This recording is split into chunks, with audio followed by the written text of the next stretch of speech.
The all-new Mickey Mouse Club was a breeding ground for talent. The Mickey Mouse Club was sort of the American Idol of its era. You had every child actor down there auditioning, lines wrapped around the hotel. I get a phone call and they said, pack your bags. You're going to be on the new Mickey Mouse Club. I realized, oh my God, your life is this character that Disney has to, approve. I don't think there is a course big enough to be equivalent to the amount of information that we were given every single day. It was an incredible platform for these kids who wanted to pursue show business. Only Disney could create and maintain something like this. Nothing to lose. Leads you to where you are today. I believe in storytelling. It's gonna make you a star. I'm still trying to figure that out. Biography.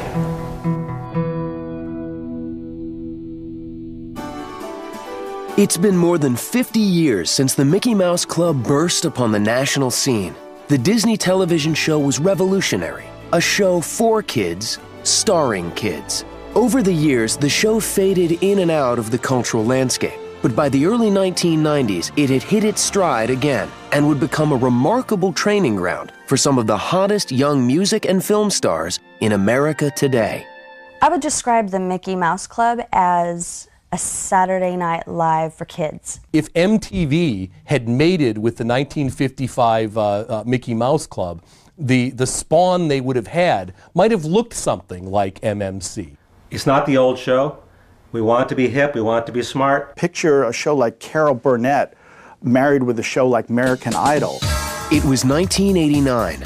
After a 10-year hiatus, Disney had decided to bring the new Mickey Mouse Club back again, this time with a fast-paced variety show format. Well, the Mickey Mouse Club was a different kind of television show. You had 22 to 24 kids, so the show was really built around the kids. It was a rarity to have 21 kids who were all the same age, young kids, be very professional as they were. No one could have predicted the impact this new crop of young Mouseketeers would one day have on American pop culture. Overall, I think the Mickey Mouse Club was amazing. The numbers of kids who came out of there who went on to do other things just prove it. Justin Timberlake, Britney Spears, Christina Aguilera, Ryan Gosling, J.C. Chazé, Kerry Russell. All Mouseketeers who would rise to stardom. It's a phenomenon that we might never see again. It's kind of like the high school football team, where all 22 players are all Americans. The show spotted and then nurtured fresh, young talent. The all-new Mickey Mouse Club was a venue for talented youngsters to come and sing and dance and act. It really was this breeding ground for any young star who wanted to go on. And that's exactly what happened. They weren't fully formed when we found them. Yes, they were all gifted, but we kept the classes going. We kept working with them on their potential so that they would keep developing. And work the kids did. To keep a daily variety show on the air, each member of the cast had to be multi-talented. No kid entertainers in the business could possibly have gotten a better training than our show, because they had to learn to act, to sing, to dance. The Mickey Mouse Club was a performing arts school. It was just a huge stepping stone. 1993 was the magical year. The all-new Mickey Mouse Club was at the top of its game, one of the most popular shows on cable. But as the show entered its 5th season, the cast had grown older. The producers decided it was time to launch a massive search for the next generation of Mouseketeers. I think that the casting choices were true to what we needed for the show. And I believe that the reason for casting such young kids at the time was because most of us were on our way out, and these kids would be the next generation. Amazingly, 1/4 of the 25 kids the producers hired for the 6th season would eventually become superstars. If you were watching 6th season, you could have seen Kerry Russell, of course Christina Aguilera, of course Britney Spears, Justin Timberlake, Ryan Gosling. I mean, there's this whole, it really sounds like a who's who of people who would emerge very shortly thereafter. The all-new Mickey Mouse Club produced more American Idols than American Idol. Yet their phenomenal success came as no surprise to fellow cast members. Everyone on that show was cast with the potential, if not in the beginning with their raw talent, by the time they went through the School of Mickey Mouse Club, they had the potential to rise. I can remember after the Mouse Club was over, watching them compared to many of the other performers who hadn't had that experience made it very clear that they were taking what they had learned from Disney and applying it to future careers. Disney was no stranger to introducing young talent to the world. Back in 1955, Walt Disney was looking for a way to break into the new medium of television when he devised a potent new formula, a variety show for kids by kids. The original Mickey Mouse Club was a phenomenon. I mean, it was a phenomenon. It's now iconic. The original Mickey Mouse Club was more of a display of what America should be like, and we're all perfect children, and, you know, we're really cute and happy. The Mickey Mouse Club would become a household name, the very definition of the ideal 1950s life. Disney was trying to be America's most wholesome place to be. And these were, you know, America's best, nicest kids that every parent would make their kids watch because that's how they wanted their kids to be. And there were those mouse ears. Every Mouseketeer wore them, and it was evident Disney knew how to market to kids. Every kid wanted one of those mouse ear hats. They very aggressively merchandised from that show. It was a great marketing gimmick because, again, even people who haven't seen that show know that show because they know the kids wore the ears and they danced around. The daily menu of acts would prove to be just what America wanted. In the course of an hour, dancing and singing, a cereal, Spin and Marty or the Hardy Boys, a cartoon. It was always changing. Even though the show would be ingrained into the fabric of the American psyche, it lasted only 4 seasons. Annette Funicello would be the only Mouseketeer to go on to a career in show business. Annette Funicello is the biggest star to have come out of the first Mickey Mouse Club, and it's because she was also America's sweetheart, almost literally the girl next door. I grew up thinking that Annette was always looking at me on the television. If you try to put a face on, you know, the wholesome aspect of the 50s and 60s, that's the face that you see. And that was the image that Disney wanted to portray, and nobody personified that better than Annette Funicello. Disney tried to rekindle the magic of the original Mickey Mouse Club in 1977, but the show never clicked with a more sophisticated generation of kids. They made the mistake of trying too hard to doll this thing up for the new decade, for the 70s, which was a hard time to put any programming together because we were in the middle of this kind of cultural transition. The old Mickey Mouse Club song is now given a disco beat, which seemed almost blasphemous. This just wasn't what kids were looking for at the time. And parents might not have liked it so much because it didn't look like their Mickey Mouse Club. After 4 seasons, Disney pulled the plug on the Mickey Mouse Club, but that would not be the end of the show. In 1989, Disney had just completed a massive new project, the construction of a new attraction at Disney World in Orlando, the Disney MGM Studios. It is to Hollywood of the 30s what Main Street was for Walt Disney in the 50s going back to the turn of the century. It is a romanticized view of that great era that maybe never was, but we kind of like to think could have been.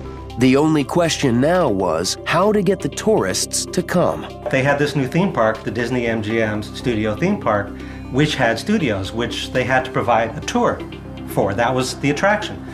There was one problem. They didn't have any shows to put in their studios. It's a town that's been very much shaped by Disney. It was all about the many, many tourists who came to Orlando, and yet they wanted to make it authentic. And so they had sound stages. They wanted to put real productions there. And so as it kicked off, the Mickey Mouse Club was one of the very first productions at Disney MGM Studios. Disney executives wanted the Mickey Mouse Club to be more than a backdrop for tourists. They wanted a TV hit. But to make that happen, they knew they would have to reinvent the show. Once the 70s Mickey Mouse Club had been played, which was so bad, then you could go and do another version of it, and in comparison, it wouldn't look so bad. They know they didn't want it to be the 50s style with the mouse ears and these, you know, very cute kids, and this is what we associate with being old Disney. So they wanted something that, and the word was always hip. Their feeling was, to make it go, they had to make it more hip and modern. It was never about being what the other show was. It was always about being a show for a new generation. To make the Mickey Mouse Club resonate with modern audiences, Disney would have to leave some of the old staples behind. Gone were the cereals and the mouse ears of old. The producers needed hip, talented kids with star power to carry the show. But how do you assemble a cast of kids who are each one in a million? They wanted kids who sparkled on camera. You did it in your living room. Okay, hit your mark and do it now. It was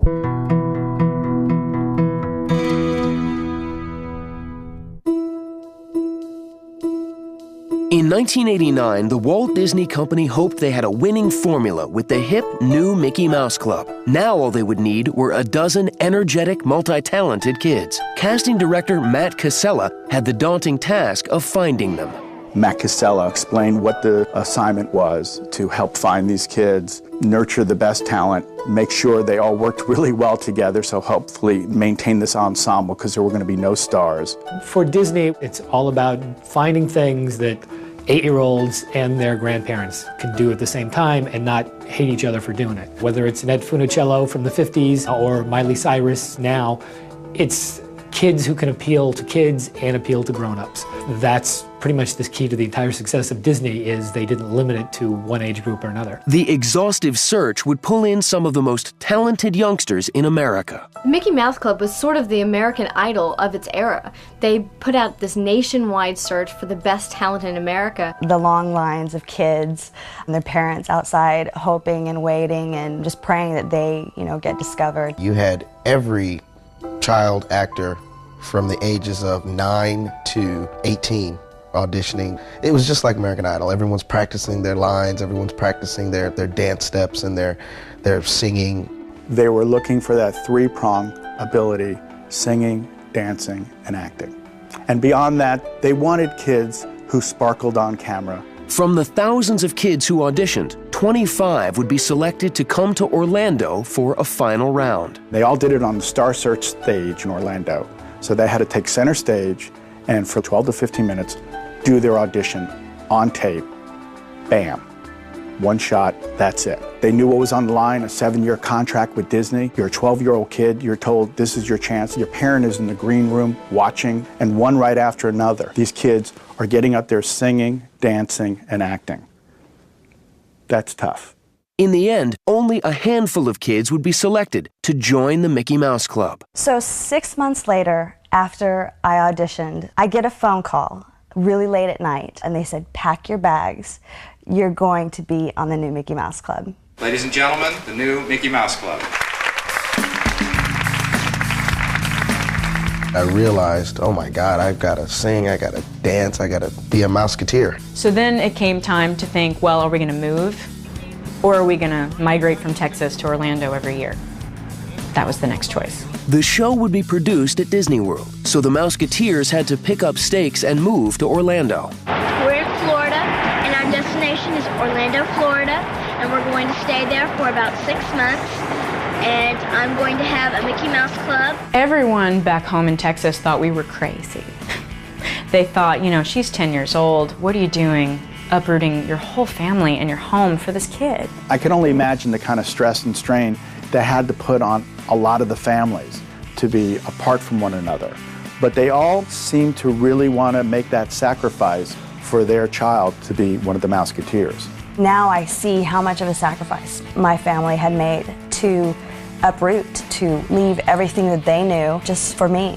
The kids had one big advantage. All of them were going through the same thing. They'd put down new roots together in Orlando, surrounded by other talented kids who shared their dreams. A lot of the Mouseketeers lived in an apartment complex during the season, 9 months out of the year.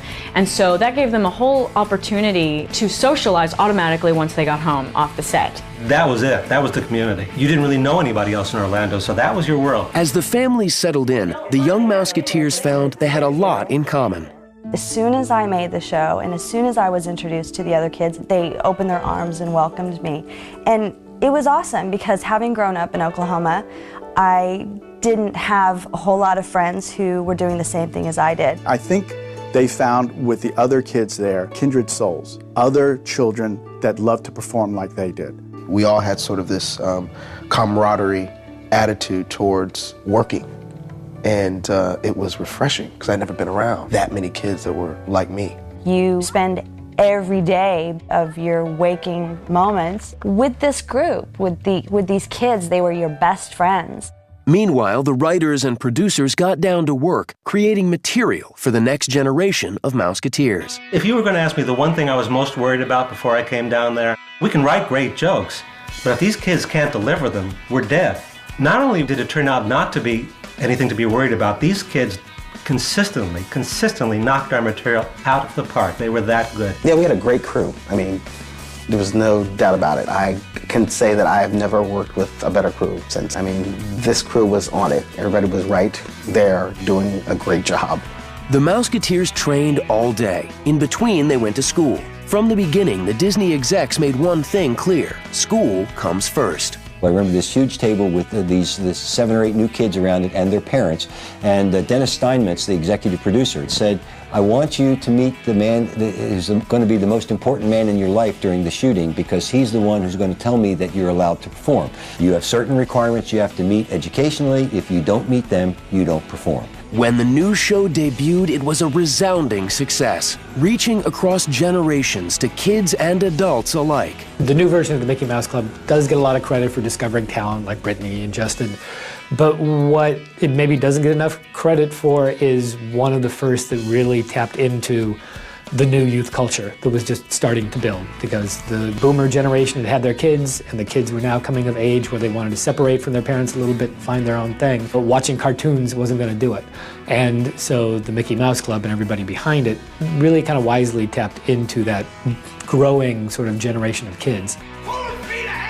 We always thought of it as being a comedy variety show that just happened to be for kids. The idea for us as writers was to make it funny for us, for anybody. We were pretty much a groundbreaker in doing that kind of a comedy variety show on a kids' channel. And the lives of the young Mouseketeers were about to undergo a dramatic change. It was very exciting when someone comes up to you, especially a kid your age, hey, you're Mylin from the Mickey Mouse Club, and which is so rare for a regular TV show because we were known by our real names.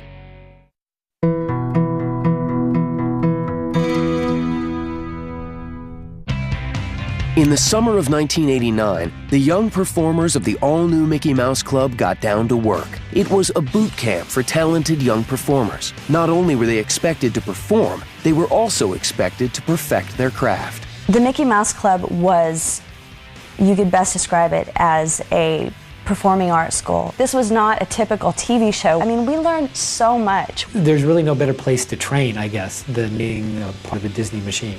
There's a downside because you're part of this big corporate behemoth and you got to deliver. But if you do deliver, it's going to pay off. It was basically installing it into our routine, installing it into our way of being, because you had to live on the set and with each other as well as work on the set. The kids were learning that to produce a daily variety show, they would have to cram a lot into each day. They were so tightly scheduled, these kids. They had school part of the day. They had rehearsal a part of the day. They would be at music rehearsal, they'd be at sketch rehearsal, they'd be shooting something. So they didn't have a lot of free time. And I used to say to them, you will never work as hard as you're doing on this show. For the most part, it was like a 9-to-5 job, Monday through Friday. Some of you would have dance class at the dance trailer, some of you would be in vocal rehearsal, learning a song, some of you would be in the studio recording the song, and some of you would be going through a read-through.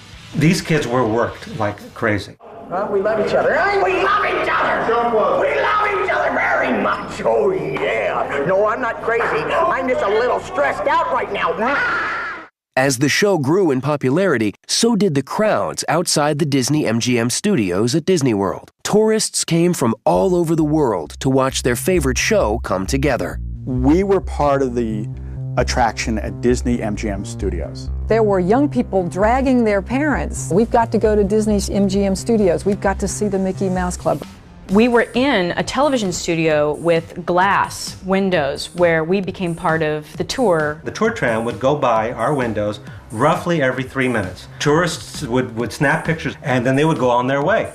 And this was all day long, every day. We'd be rehearsing or whatever, and we'd look up, and there would be, a train of, 30, 40 families waving at us, and we'd wave back. The constant exposure to tourists and fans would force the young Mouseketeers to come to terms with their newfound fame. It's a very strange phenomenon, this whole thing of dealing with fame and the kind of success some of these young performers have grown up with. There was one time I was actually in the ladies' room, and this girl came out and said, "Hey, you're Mylin from the Mickey Mouse Club." You know, you'd have that moment of, you learn actually very early that as an entertainer, the camera's never really off.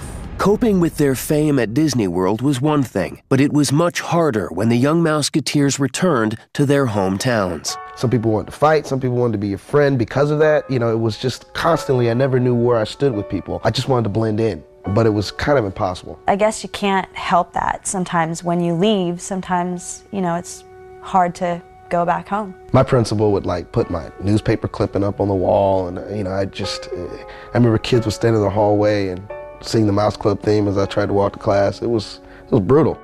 It was brutal. The training they received would teach them how to be Mouseketeers on screen and off. We were representing a global icon, which was the Mickey Mouse Club.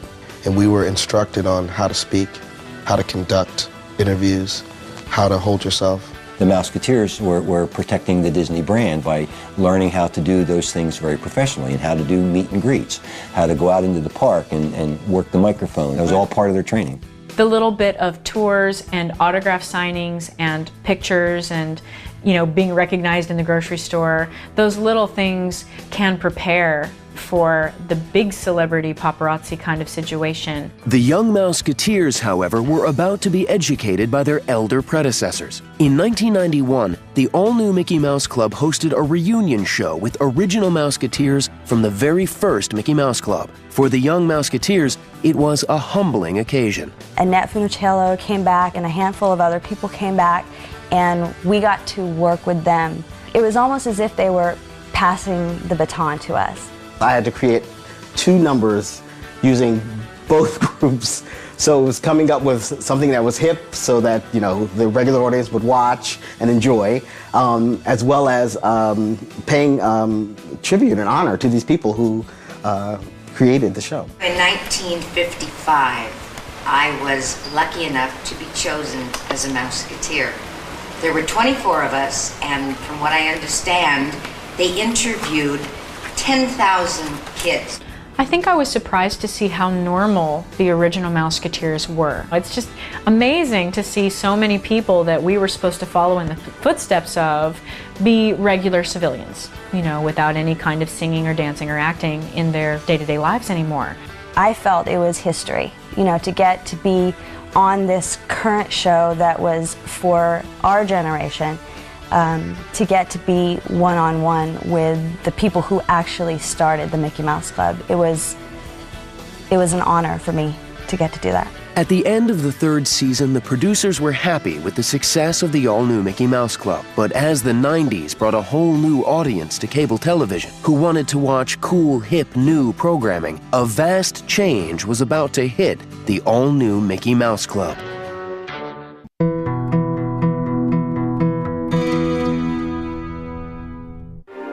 It was the early 1990s, and after 3 seasons of the all-new Mickey Mouse Club, the producers felt it was time for a change in order to appeal to the hip MTV generation of the 1990s. The solution? Hipper, older Mouseketeers. The revolving door of the Mickey Mouse Club was definitely prevalent in the middle of the seasons because you would have a pretty close-knit family, but every year someone would leave or come in. At the time, I think they were looking for people that would create a sort of what they called a hip tone. The new Mouseketeers they brought on were older than the original cast. The producers hoped they'd help the show reach a hip, edgy 90s demographic. Kerry Russell, J.C. Chazet, Tony Luca, and Dale Godboldo were among the new faces of the all-new Mickey Mouse Club. Season 4 was a definite change in the whole scheme of the show. We were very interested in pushing the Disney envelope at that point, and fortunately that cast had come in and they had the desire and the passion to learn as well as explore what they could do. Kerry Russell, Tony Luca, J.C. Chazet, Dale Godboldo, all of these people come in and they're older, they're hip, and they're all in their own right very talented. We were passionate about what we were doing and it showed, and we had a good time. I think anybody that watched the show tended to love it. With this new class came a new social order. Tony Luca especially was really like the big brother to the show and the cast members. He was very much a father figure and a sort of guiding light. Tony Luca was the jock, the musician, the kid that all the girls swooned over. And then you had Carrie Russell, who was the prom queen, the beauty queen. It's a complete little hierarchy that you would find in a high school. Carrie Russell was just the queen bee of our whole establishment as soon as she got on the show. And all of the young girls, they wanted to be Carrie Russell. She walked into the room and everybody stopped and just watched. That long mane of hair and just a beautiful young girl, very intelligent, very sensitive. They really brought in a power to the show as far as that teenage, older energy.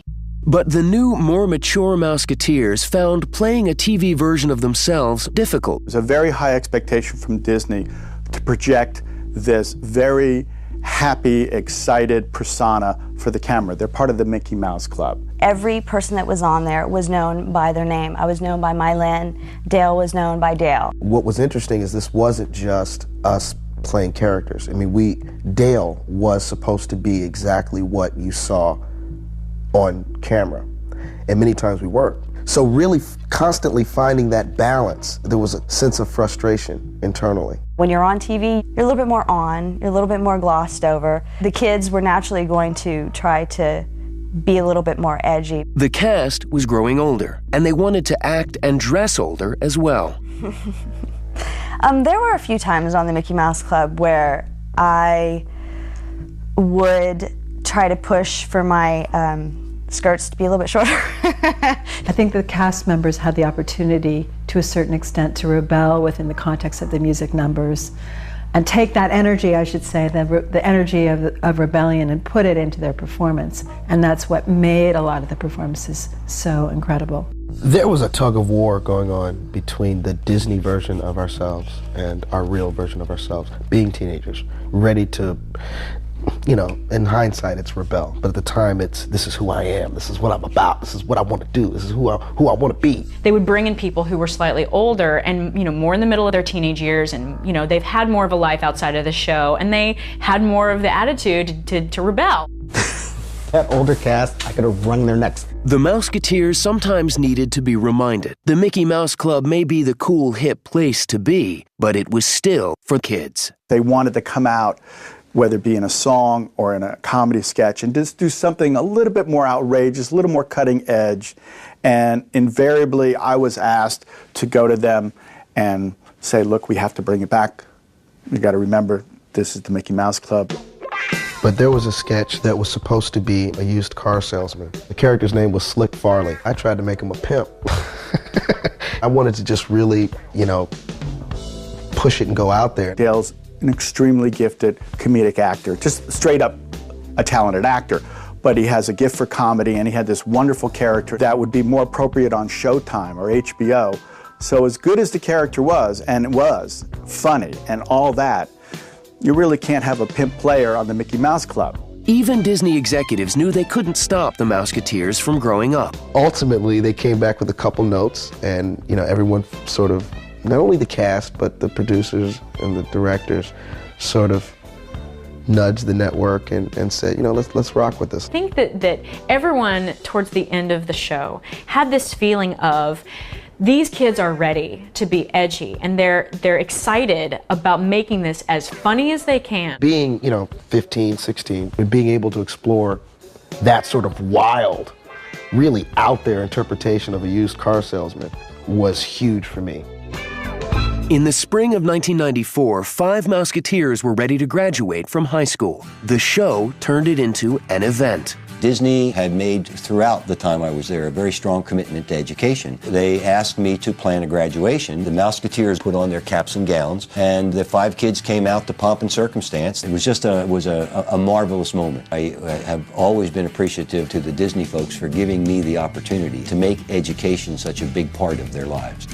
With some of the Mouseketeers graduating, the producers knew it was time to look for the next generation of young talent. I'll admit that I was shocked because I thought they were looking for a hipper group, and I have in front of me a group of Rugrats.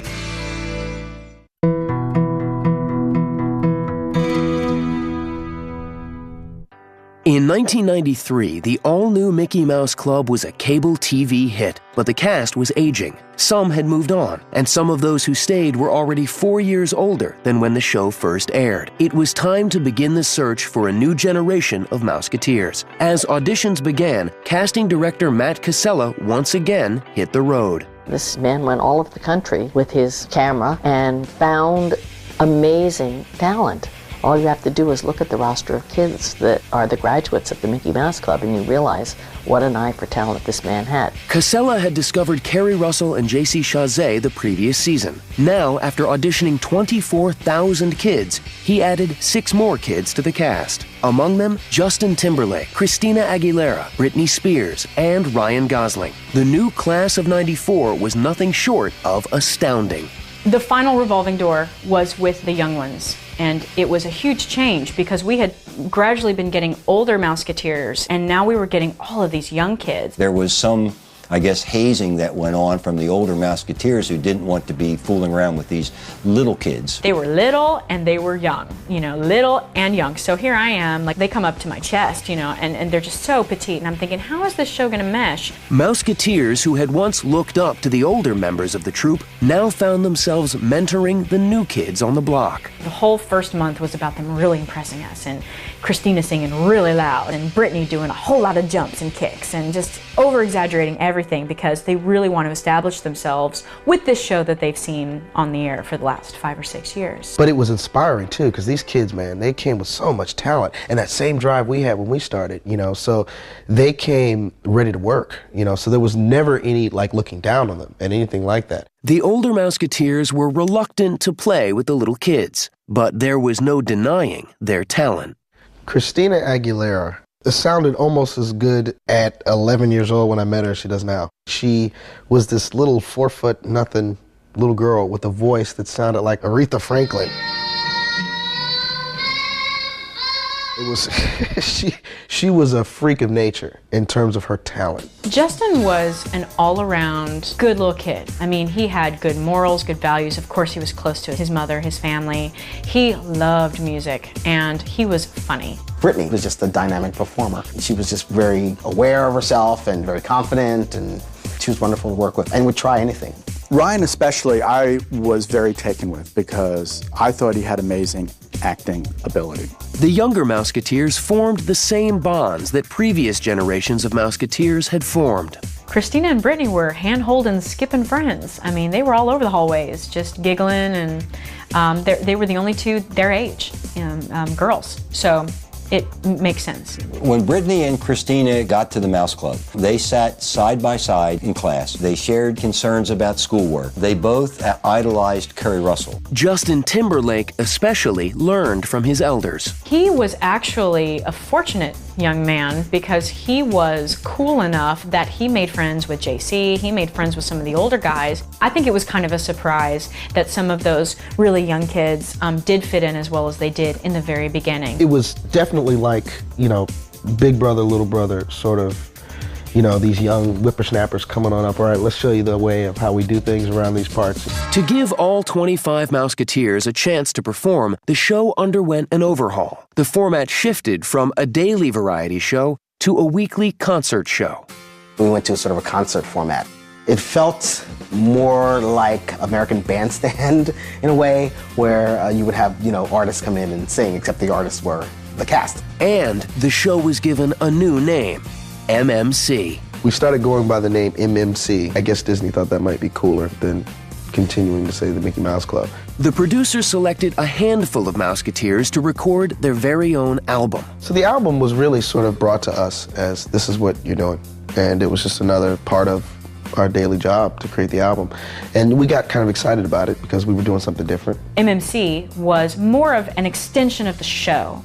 We were still Mouseketeers, but we did a USO tour, we did a Target tour, we did perform, and we had solos and sang live, the whole shebang. Pulling Mouseketeers for a side project was not a new idea, as Disney had done so in the 3rd season with a group called The Party, a band comprised of Mouseketeers. The Party was the 5-person group that were members of the Mickey Mouse Club, and Hollywood Records produced an album, and they went on tour, and they did music videos. So they took 5 that they thought had a good look, and could sing and or dance. It meant a lot to be in the party because that meant that you were an older, attractive, cool kid. Though the party had not been as successful as planned, the MMC album was the best way to transition the new generation in, while the veterans found another platform for their talents. MMC was the later album, which was 12 of the Mouseketeers, but only 8 of them went on tour.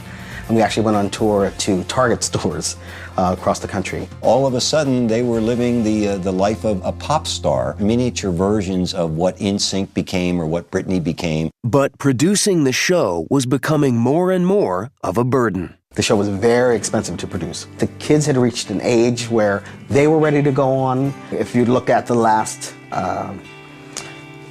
cast production shot that we took every year, you could see the older kids are not in the best mood, but the younger kids are just beaming. I think Disney and Universal found out that they could make their theme parks succeed without original production. We all knew it was coming.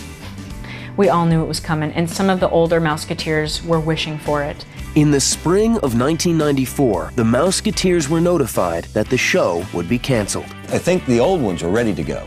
The young ones weren't ready to go because they wanted at least one more year on the Mouse Club. We all knew we were going to make it. There was no question about it. We just had to finish this little show called the Mickey Mouse Club, and then we're off to make it, Oscar-nominated pictures. So we were all raring to go. The new generation of Mouseketeers had tasted fame. Now they were ready to take their Mickey Mouse Club education and reach for the stars.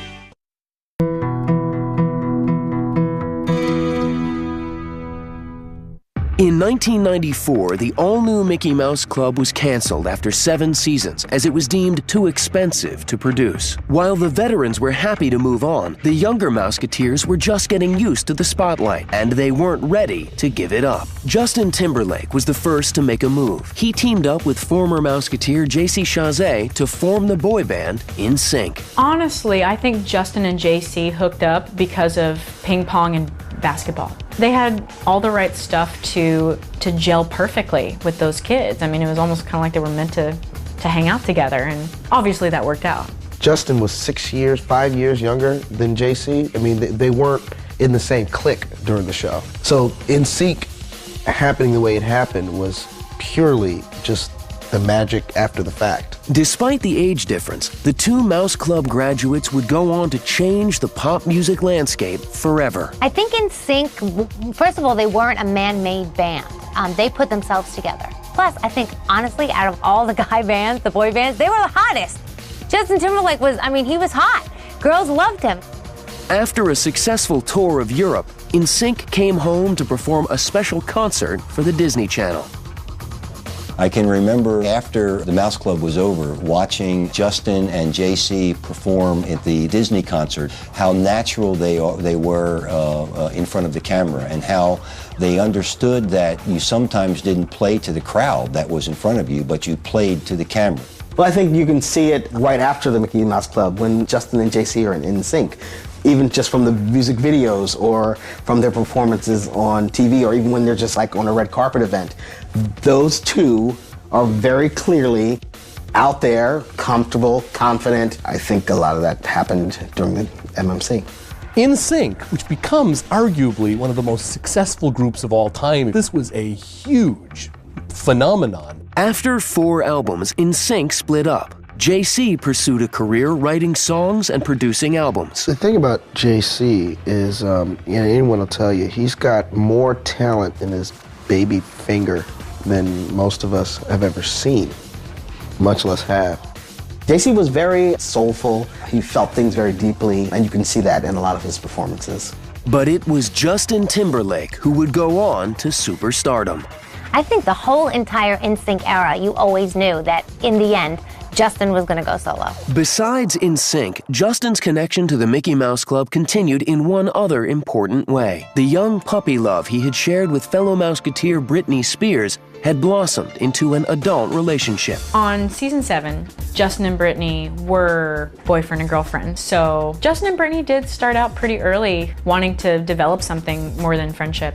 I think People accepted Britney Spears and Justin Timberlake as a couple because, well, one, we remember them from the Mickey Mouse Club. They were the king and queen of pop at the time, and so it just worked. They belonged together. The relationship, however, would not last forever. After 4 years together, the king and queen of pop split up in 2004. He said he was devastated. He said, it really hurt him a lot because of what happened. Him writing music and starting his solo career, it might have helped him. Maybe breaking up with Britney kind of pushed him a little bit. And Justin's solo career exploded with 2 critically acclaimed albums, Justified and Future Sex Love Sounds. Justified proved that he was a formidable solo act, but Future Sex Love Sounds proved that he was a superstar. Justin Timberlake would not be the only Mouseketeer to make it to the top. In the late 90s, Britney Spears burst onto the pop music scene. With 3 phenomenally successful albums and 7 chart-topping singles, Britney Spears took her place as the queen of pop. Britney Spears comes out with her schoolgirl outfit and she sings "Hit Me Baby One More Time," and that's it. I mean, guys loved her for the kind of innocent sexiness that she had, and girls wanted to be her, and it just took off from there. Yet the more successful Britney became, the more her personal life became fodder for the tabloids. All the other drama in her life, it just distracts from the music. Those who knew her as the innocent young Mouseketeer with the sweet smile are left to wonder, how could this happen? To see what Britney's going through now, it hurts. And it happened so quickly in a number of years. All of a sudden, she blew up into this worldwide phenomenon. And I gotta believe that would be difficult for anybody to deal with that kind of scrutiny. The one thing the Mickey Mouse Club didn't teach us is how to be private. It's impossible in any way to prepare for the level of success that she had, and the level of scrutiny, and the level of all eyes on me all day, all night, every day. I don't think anything can prepare you for that. While Britney was on top of the world, she opened the door for another Mouseketeer, Christina Aguilera, who rose up to leave her own mark on pop music. She used her big voice to win 5 Grammy Awards, as well as multiple nominations, including one for the critical smash, Back to Basics. She's amazing. She's got an incredible voice. She can dance. She's sexy. She's gorgeous. And I think if she keeps doing what she's doing now, she's going to be around for a long time. I think with someone like Christina Aguilera, you're pretty much asking for trouble if you speculate what's going to happen. I mean, if you go back to Genie in the Bottle and you decide, well, she's going to make this fierce feminist album called Stripped, but then people are going to make fun of the way she dresses and she's going to return with a double album influenced by jazz music. I mean, you couldn't really have predicted that. And it doesn't end with Justin, Christina, and Britney. Ryan Gosling is garnering critical acclaim for his performances, including an Oscar nomination for his role in Half Nelson. Ryan Gosling, for instance, is one of my favorite actors, and he was always a talented kid, but had no idea that his passion would be as deep as it became for acting, and that would be his pursuit, and that he would do so well. You could see that in Ryan, the ability to take on many different characters. Ryan Gosling can be the heartthrob, can be the A-list Hollywood star, but is really avoiding those roles to do tremendous acting work. Kerry Russell, the so-called prom queen of the Mickey Mouse Club, would go on to star in the smash TV hit Felicity. Her first big project out of Mickey Mouse Club was the show Felicity, where she's playing, the wholesome girl next door type who, is trying to find her way and change her life. It was how everybody saw Kerry Russell. Now older and more mature, Kerry Russell is beginning to make waves on the big screen. Her role in Waitress won her rave reviews and once again established her standing as an actress to watch. Meanwhile, Disney continues to nurture yet another generation of budding stars with shows like Hannah Montana and High School Musical, reprising the winning formula established with the all-new Mickey Mouse Club. I think what happened was they learned their lesson from the Mickey Mouse Club, that they should hang on to these talents. It's like whatever we learned was so second nature because we did it so much, so young, for so long, that it's just like breathing. Even though the Mouseketeers have since shed their mouse ears, and the Disney MGM studios have since changed their name to Hollywood Studios, fans can look back at a young Justin, an innocent Britney, and a determined Christina, and watch them when they were just kids, learning how to be pop stars. The Mickey Mouse Club for me was the most memorable time of my life. Just the most amazing, memorable time of my life. The All New Mickey Mouse Club created an environment that I don't think could ever be recreated in terms of its ability to aggregate so much talent in one place. Their talent was just there, and it wouldn't, I guess I could say, their talent would not be denied. Sorry. They were just that good.